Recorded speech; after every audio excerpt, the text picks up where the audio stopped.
jingle bells, jingle all the way. Oh, what fun it is to Christmas ride in the on a Barn horse-open sleigh. by Emilie Poulsson, Jingle circa bells, 1915. jingle all the way. Only 2 more days and Christmas would be here. It had been snowing hard, and Lincoln was standing at the window, looking at the soft white snow that covered the ground 20 centimetres deep. Presently he heard the noise of wheels coming up the road, and a wagon turned in at the gate and came past the window. Lincoln was very curious to know what the wagon could be bringing. He pressed his little nose close to the cold window pane, and to his great surprise saw 2 large Christmas trees. Lincoln wondered why there were 2 trees. He turned quickly to run and tell Mum all about it, but then remembered she was not home. She had gone to the city to buy Christmas presents and would not return until quite late. Lincoln began to feel his fingers and toes had grown quite cold from standing at the window so long. So he drew his own little chair up to the inviting fire grate and sat quietly thinking. Cat, who had been curled up like a little bundle of wool in the very warmest corner, jumped up and went to Lincoln. She rubbed her head against his knee to attract his attention. He patted her gently and began to talk to her about what was in his thoughts. Lincoln had been puzzling over the 2 trees that had arrived, and at last made his mind up about them. I know now why there were 2 trees, Cat, he said. This morning when I hugged Dad goodbye at the gate, he said he was going to buy one for me and Mum. He was busy in the house. I'm sure Mum didn't hear him say so, and I'm certain she must have bought the other. But what shall we do with 2 Christmas trees? Cat jumped onto his lap and purred. A plan suddenly flashed into Lincoln's mind. Would you like to have one, Cat? Cat purred more loudly. It seemed as though she had said yes. Oh, I will. I will if Mum will let me. I have a Christmas tree out in the barn for you, Cat, and for all the pets. And then you'll all be as happy as me with my tree in the lounge room. By this time it had grown quite late. Lincoln heard Mum and Dad arrive, so quick as a flash Lincoln ran to them with a happy, smiling face. During dinner he told them all that he had done that day with Grandma, and also about the 2 big trees that the man had delivered.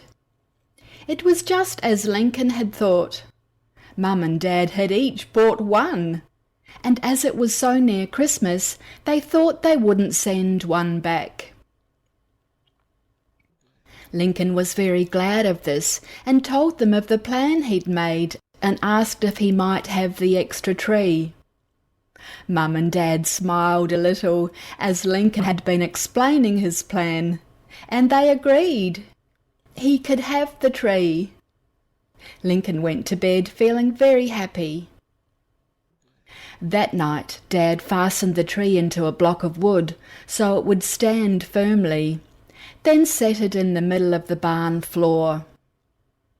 The next day, when Lincoln had finished his chores, he went to the kitchen and asked Annie, the cook, if she would save the bones and potato peels and all other scraps from the day's meals and give them to him the next morning. He also asked for several cupfuls of salt and cornmeal. She put them in paper bags for him.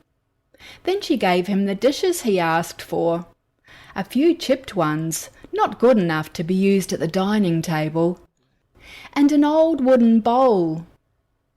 Annie wanted to know what Lincoln intended to do with all these things, but he only said, Wait until tomorrow. Then you shall see. He gathered up all the things the cook had given him and carried them to the barn, placing them on a shelf in the corner. He was sure no one would touch them there, and they'd all be ready for him to use the next morning. Christmas morning arrived, and as soon as he could, Lincoln hurried out to the barn. There stood the Christmas tree that he was going to trim for all his pets. The first thing he did was to get the paper bag of oats. This he tied to one of the branches of the tree for Brownie, the mare. Then he made up several bundles of hay and tied these on the other side of the tree, not quite so high up, where Whiteface the cow could reach them. And on the lowest branches some more hay for Spotty the calf. Next, Lincoln hurried to the kitchen to get the things Annie had promised to save for him. She had plenty to give. With his hands full, he went back to the barn. He found 3 big bones with plenty of meat on them. These he tied together to another branch of the tree for Dexter, his big dog. Under the tree he placed the big wooden bowl and filled it well with potato peels, rice and meat left over from yesterday's dinner. This was a tempting trough for Piggywig. Near this he placed a bowl of milk for Cat. On a plate was the salt for Lambkin, and on another the cornmeal for all the chickens. On top of the tree, Lincoln tied a basket of nuts. These were for his pet squirrel. And I had almost forgotten to tell you of the bunch of carrots, tied very low down, where the soft white bunny could reach them. Let's hope Dexter doesn't get to them first.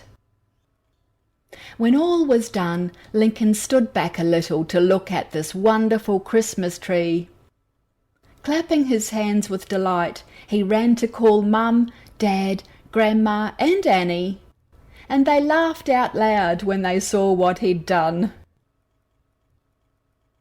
It was the funniest Christmas tree they'd ever seen.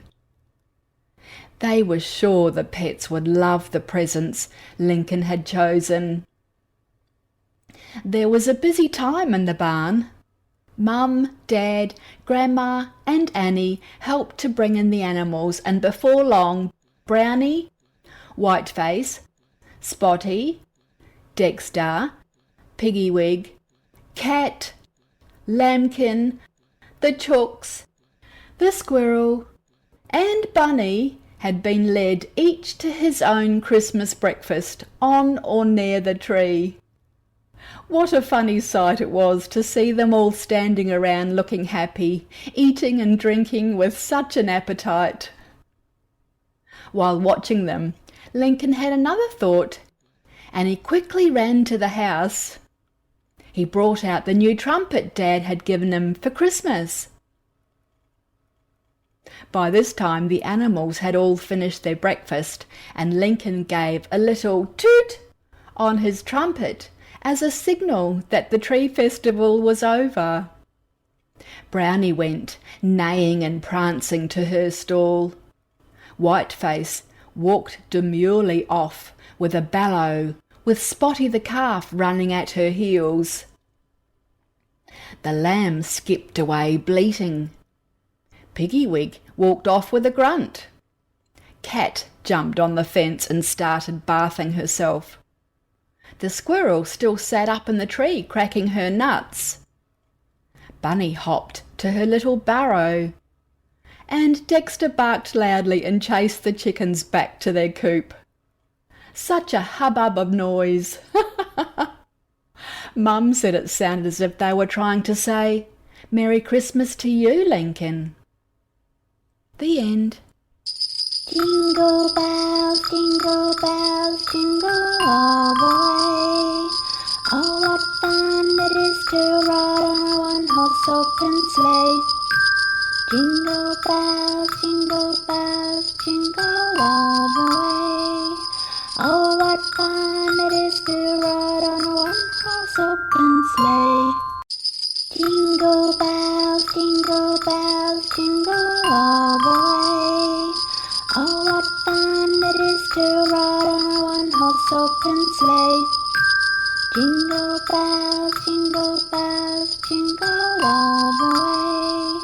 Oh, what fun it is to ride on a one-horse open sleigh.